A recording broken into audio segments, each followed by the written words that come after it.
Hello, MCU fans. Today we're going to take a look at the results of the second What If pitch contest that we did on the Discord server associated with this channel. About 2 months ago, we did this challenge. People really loved it, and they asked us to bring it back. So there's 2 different ways that you could enter. The first is you could supply both a title and a brief summary of your episode, and there were 50 entries for that. Or if you didn't really have a lot of ideas, but you just had a catchy title, you could submit just that, and there were over 150 entries for that. We then had people on the server vote on their favorite, and that's what we're going to look at in this video. And I think you'll love them. There's some really good ones. But first, I do need to say thank you so much to Purples. Dude, you may have the creepiest Discord icon with that rabid hamster, but you were so helpful in making this contest a success. Creating the Google forms so people could vote, tallying everything, putting it all together. This just wouldn't happen without you, so thank you so much, Purples. All right, so without further ado, let's dive right in and see what we can find out. Don't forget, we have the February contest running all month long. Be a subscriber, leave a comment. You might win a book or a steelbook. Best of luck.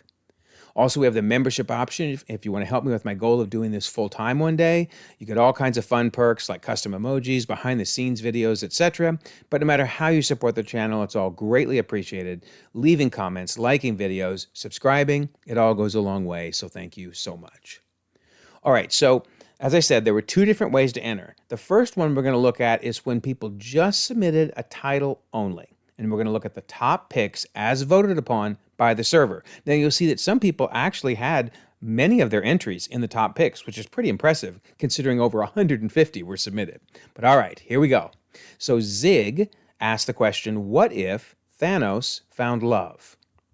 Goldie asked the question, what if Hank Pym, instead of Janet, had sacrificed himself and met Kang in the quantum realm? Ileana Arcane asked, what if the Civil War was on a worldwide scale, i.e. more than just the 12 heroes? Zig asked, what if Loki won the Battle of New York? Interesting. Zig also asked, what if the Red Skull was frozen as well? Goldie asked, what if Lila survived instead of Rocket and joined the Guardians? Very cool. Tony Stark asked, what if Odin found all 6 Infinity Stones? Goldie asked, what if Infinity Ultron fought the Kang Council? I like that. Tony Stark asked, what if Thor went to Titan instead of Wakanda in Infinity War? Goldie asked, what if Loki was Odin's only son? George Law asked, what if the other half snapped in Endgame? Oh my, that would be crazy. That would be crazy. And finally, Goldie asked, what if Hydra waited to reveal themselves and took over during the blip? That was our number 1 choice as voted by the server. Very good one, Goldie. Nicely done. In fact, Goldie, man, ton of entries were picked in the top. So very cool. All right, now we're going to look at the top 10 titles with a brief summary. Now I say brief because I did have to shorten some of these to get them in this video and make them fit. But if you want to read all the entries, or in these cases, even read the full descriptions, not just my brief summary, feel free to join the server and check them out. They're a lot of fun. But all right, here we go. So number 10 by Turtle, he asked, what if Bruce became a detective monster? Interesting. All right, so as the gamma rays hit Bruce, he feels himself growing bigger and bigger as his transformation destroys the equipment around him. But once fully transformed, he feels calm and immediately deduces one of the scientists present is about to propose to his girlfriend. He realizes his transformation changed his mind from that of a scientist into that of a detective and increased his strength. Now living 2 lives, one is Bruce Banner and one is Detective Hulk, he starts working with the police and helps solve numerous cases. Eventually, he meets Tony Stark, aka Iron Man, and it doesn't take long before he suspects the death of his parents isn't just a car accident, as something about that felt off. He starts searching everywhere until he finds the camera footage from that night, and it proved it wasn't an accident. He looks into who the man seen in the footage is and comes to the conclusion that it can only be James Barnes, despite him being dead. He starts asking questions at S.H.I.E.L.D. to people who might know about Barnes, but when he takes the elevator, it starts to get filled with strike agents, telling him he's poking his nose where he shouldn't. They try to fight him, but he easily knocks them out. After contacting Fury about the strike agents, Hulk returns to his office, but as he enters, someone shoots through the window right at him. The bullet does nothing but anger him. He jumps out into the street below to see a group of Hydra agents led by the man that can only be the one he saw in the footage of Stark's murder. He fights the agents with Black Widow, whom Nick Fury has just sent down, knocks out Barnes, and brings him back to the S.H.I.E.L.D. base. With Fury now aware of the Hydra conspiracy, he swears to get rid of it for good and to try to restore Barnes' mind. Very cool. Okay, number 9, also by Turtle. What if Khonshu chose Spider-Man to be his avatar? So the episode starts in Vulture's lair as he's using his wings to break down the support beams to trap Peter under the collapsing debris, only this time his spider sense alerts him of the imminent danger and he narrowly avoids it. Panicking, Toomes equips his wings and tries to escape his lair, only to be quickly followed by Peter once he makes it out. Peter tries to stay in the air by shooting his webs onto Vulture, only to be knocked down by him and falling through the roof of a museum, which collapses on him once his fall ends. Canon event ASM 33 still needed to happen. He desperately tries to lift up the debris, but it's no use. He looks up. All he can see is the statue of an Egyptian god. What a waste, he hears the voice say. I feel the pain inside of you. With the little breath he has left, Peter is just able to talk. Who are you? I am the god Khonshu, the voice replies, in search of a warrior, to be my hands, my eyes, my vengeance, to be my final word against the evildoers, to bind your very being to me and eradicate only the worst, those who deserve it. You are a worthy candidate to serve me during this time. In exchange for your life, do you swear to protect the travelers of the night and bring my vengeance to those who would do them harm? Yes. As soon as the word leaves his mouth, he feels his strength come back. He pushes up against the rubble, pinning him down, and feels it becoming lighter and lighter. Once he breaks free from the rubble, he looks down and sees his suit has changed to now be covered by a white armor and cloak. With his newfound power, he catches up to the Vulture before he even reaches the DODC plane. A few days later, Tony offers Peter a place on the Avengers, but before Peter can make his answer, Khonshu tells him to refuse, as his new role means working alone. Now Peter Parker is no longer the friendly neighborhood Spider-Man. He is Khonshu's fist of vengeance, Arachnite. Well done, Turtle. Number 8, what if Loki faced the Guardians of the Galaxy? In this reality, Thanos decided to assign Loki to search for the Power Stone in Xandar, in exchange for the establishment of a monarchy commanded by him. Loki would be accompanied by Nebula and Gamora, helping him with his battle skills, but who would also be Thanos' spies if Loki tried to betray him. The orb would begin in the hands of Peter Quill, who would have stolen it from Morag after fleeing from a horde of Chitauri that pursued him. Similar to the movie, Quill, Gamora, Rocket, and Groot all fight over the orb, and ultimately, Loki captures them all and brings them to his ship. However, Loki is unaware that Gamora planned to betray him from the start. Gamora holds the stone inside the orb and begins to die with that much energy. She calls out to the others who realize what she's doing, and Groot, Quill, and Rocket join hands and launch a beam of energy, knocking Loki down and surrounding him, recreating the scene from Avengers 1. But while everyone was around the defeated Loki, his visions would become blurred and he would disappear in plain sight. It was all an illusion. Then, they find themselves in front of what they want most. Quill in front of his mother, Gamora finds herself free from Thanos with her original family, and Rocket finds himself with Lila and her friends next to Groot, the real Groot, who considers Rocket like a father. Loki's voice in their heads promises him that he has no bad intentions, and that he only wants the stone in exchange for everything they want to have. Everyone is crying with joy. Then we cut to showing them looking into space in the large empty hall of the ship with Loki's sorcery circling their heads, and Loki watching them from his throne with the stone in hand. Then Loki climbs the stairs and kneels before Thanos, swearing loyalty. Thanos approaches to take the stone, only to take a blow from a dagger energized by the energy of the Power Stone, in a recreation of Loki's death scene. The Chitauri and Thanos advisor kneel, swearing allegiance to King Loki as he sits on Thanos' throne. The episode would end with scenes of Loki taking control of several planets, going in search of other Infinity Stones, with Thor even arriving in front of his throne to face him and being torn apart by Loki. All the while, the Watcher explains how simple changes to what we know can cause the universe to fall. Number 6 is a tie, so there's two number 6s. Title Vex asked, what if Rocket became a god of Asgard?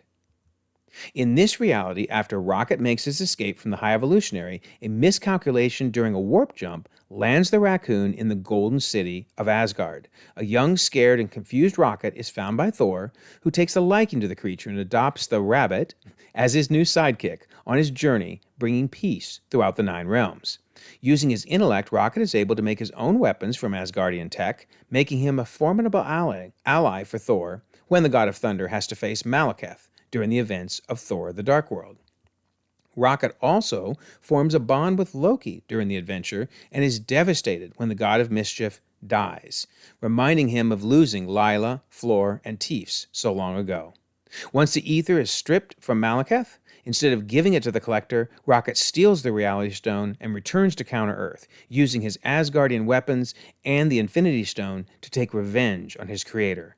The last we see of Rocket, he's living in Paradise World with his dead friends alive by his side, though all of it is an illusion created by the Reality Stone, much like what happened to Wanda during WandaVision. Wow. Very cool. Well done, Title Vex. All right, the second number 6 is by Goldie. What if Sylvie wasn't taken from her original timeline? In this universe, Sylvie has a better relationship with her family because they told her from a young age that she was adopted, as it was stated in the Loki series. The Avengers never assemble in New York because Sylvie isn't there to pose a threat to Earth. But Captain America is recruited by Nick Fury to join the strike team, alongside Black Widow and Hawkeye. The Frost Giants join forces with the Dark Elves and attack Asgard, killing Odin, Frigga, and dozens of other Asgardians. Thor, King of Asgard, then forcefully extracts the ether out of its host and merges it with his armor, using the power to wipe his enemies from existence. He also does that with all other enemies of Asgard, like Hela and Surtur. Thor ends up becoming a powerful but ruthless king. Meanwhile on Earth, Hydra is defeated by Captain America and his strike team, but Baron Strucker manages to steal the Tesseract from Nick Fury and creates superhumans. Pietro, who has a power set similar to Kahori in What If, and Wanda, who gained Captain Marvel-like powers alongside her magic. They abandon Hydra and assassinate Tony Stark to avenge their parents. Strike destroys all the Hydra outposts and retrieves the Tesseract. Meanwhile, Thanos begins his quest to collect all the Infinity Stones. The Guardians react to a distress call from Xandar and help them fight Thanos, but he manages to get the Power Stone and kidnaps Gamora in order to find the Soul Stone. Doctor Strange is attacked and captured by Thanos' children. After getting the Time Stone from Maw, Thanos attacks Asgard. While the Guardians support the Asgardian army against Thanos' forces, in the end, Thor is killed by Thanos, who collects the Reality Stone. Sylvie, now the queen of the remaining Asgardians, looks upon Mjolnir lying in rubble. Nick Fury takes the Tesseract and the strike team to Wakanda, where Shuri tries to find a way to destroy the Space Stone, but Thanos launches his attack on Wakanda.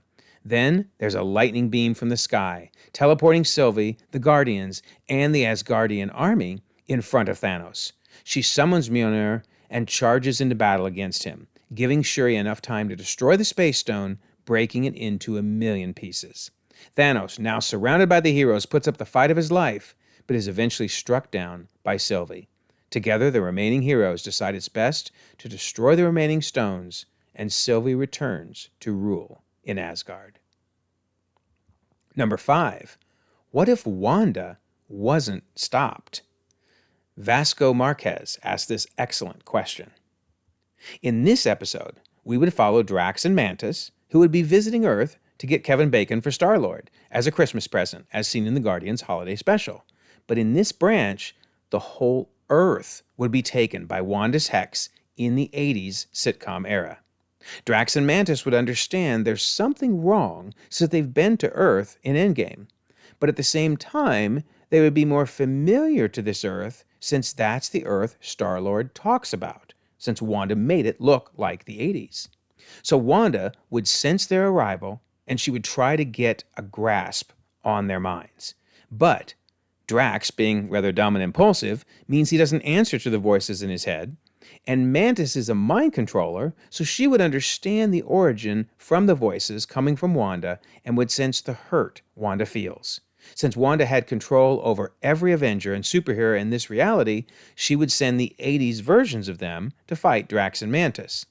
In the end, Drax would share Wanda's pain of losing a lover and their children, something they have in common, and Mantis would tell her about their original goal of visiting Earth, getting a gift for her brother, Star-Lord. Wanda would feel understood and heard. Drax and Mantis would convince her to stop the madness and would ask for her to help find Kevin Bacon. From here, Wanda would decide to join the Guardians. Love it. And then I thought this was a nice little comment Marquez made. He said, "My English isn't the best, and I'm not sure that I explained completely the pitch." You did great. You did great. Very, very clever. Very clever indeed. All right. Number 4. Purples asked, what if Gorr saw the Watcher? This one's cool. So the episode begins with the Watcher narrating as Gorr loses his daughter.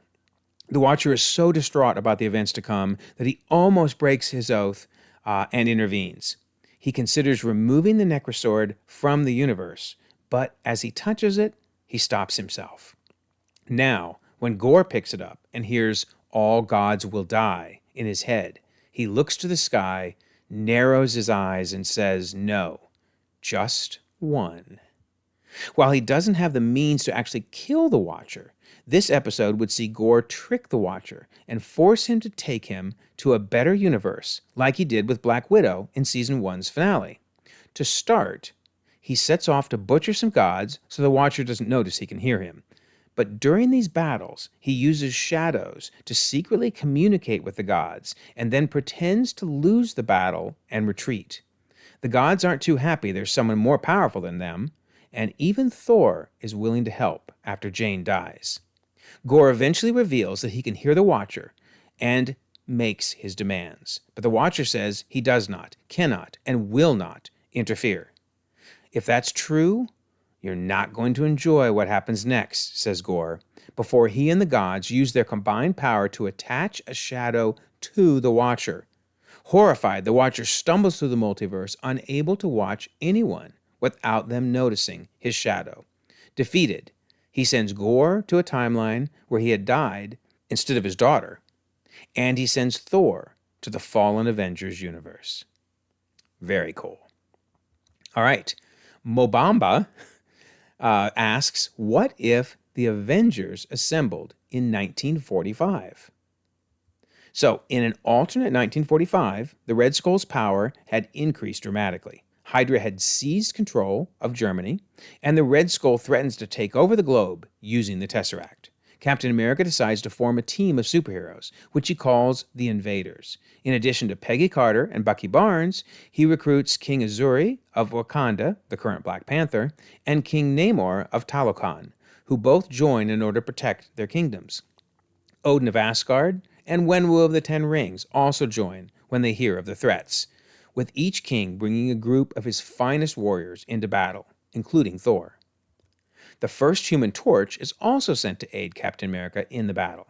Together, the team defeats the Red Skull and saves Earth, though Odin dies in battle and passes the throne of Asgard down to Thor, who has proven himself worthy. Enraged by this, Loki steals the Tesseract and plots his takeover of Earth, which happens during the 1960s in this universe. Captain America, Thor, Black Panther, and Iron Man, Howard Stark, unite to defeat Loki, who is imprisoned in Asgard. The Avengers now work together to defend world peace with an ever-changing roster that eventually includes the original Ant-Man and Wasp, Captain Marvel, Hulk, Doctor Strange, and others. Nicely done, Mo Bamba. All right. Jonah asks, what if Steve never froze? This is our number 2 entry. So the branch begins when Steve is piloting the plane, the Valkyrie, and communicating with Peggy. He has the idea of landing the plane rather than crashing it. He does not make it back to the Hydra base, but he's able to land it on the ice, with him being able to give his location, and he's able to be found rather quickly, but of course not before Howard finds the Tesseract. Jump forward a few years, and S.H.I.E.L.D. has been formed, being led by Peggy, with Steve leading missions. In this version of the task force, these members of the team include Daniel Sousa, Jack Thompson, Rose Rogers, and a new spy in training, Angie Martinelli, who is the first in a line of female spies to take the title Mockingbird. Howard heads the science division with Dr. Samberly and Jason Wilkes. This team creates the first Iron Man suit, like in the previous What If episodes, and it's powered by the Tesseract, but it's closer in style to the original gold look from the comics. While on a mission in Europe to fight Dottie Underwood, the Black Widow, the team of heroes comes across a USSR threat that they had only heard about, the Winter Soldier. Iron Man and the other members of the team are able to subdue Dottie, but during the commotion, the mask of the Winter Soldier comes off to reveal Bucky Barnes. But because he has not been conditioned as much as his main 616 counterpart, he's able to snap out of it when Steve says, "Bucky?" Back to S.H.I.E.L.D. headquarters, where Peggy is interrogating Dottie, who, because she was able to see the fearsome Winter Soldier switch sides, decides she wants to join them as well. Or does she? This leads to the formation of the Protectors, which include Captain America, Winter Soldier, Howard Stark Iron Man, Angie Martinelli Mockingbird, and Dottie Underwood Black Widow. Very cool. Very cool. And now the number 1 entry in the second What If pitch contest. It's Gooey Rocket asking the question, what if Black Widow sought revenge? In this reality, the end of the spy program of the fake family of Natasha, Yelena, Melina, and Alexei was extremely traumatic for young Yelena, who, upon being removed from the only family she knew, began to resist at all costs being taken, along with Natasha, who tries to reassure her. Those in charge of recovering them lose patience and murder Yelena in front of everyone, even her fake family, who did nothing to stop it. Natasha loses control and bursts into tears before being taken to the Red Room for training. We're shown a time skip of Natasha through the years of intense training in the Red Room. At 20, she's ready to carry out her long-planned escape. During a silencing mission in a small village in the heart of Africa, Natasha intends to escape by eliminating the others sent on the mission. The plan falls apart when she's discovered and suffers an attack from her companions, leaving her on the verge of death on the bank of a river. Natasha is then rescued by Wakandans, and when she wakes up, she meets a young Prince T'Challa. They would develop a relationship between them, despite King T'Chaka's concern of an outsider in Wakandan territory. After she tells him about her mission, T'Challa would decide that in addition to keeping her in Wakanda for as long as needed, Natasha could train with the Dora Milaje, also giving her a vibranium spear. A year later, at the end of training, Natasha would decide that it was time to follow her path, leaving a loving goodbye letter to T'Challa and heading towards her destiny.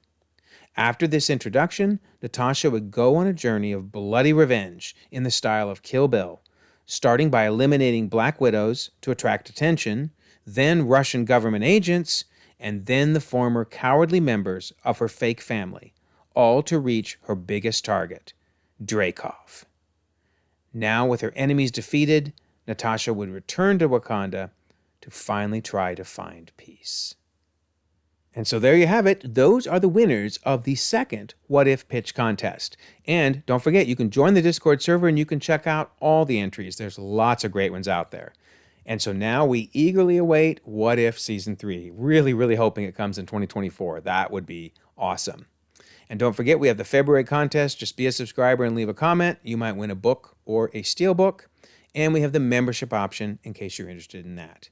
And I mentioned the Discord server. There's so much going on that.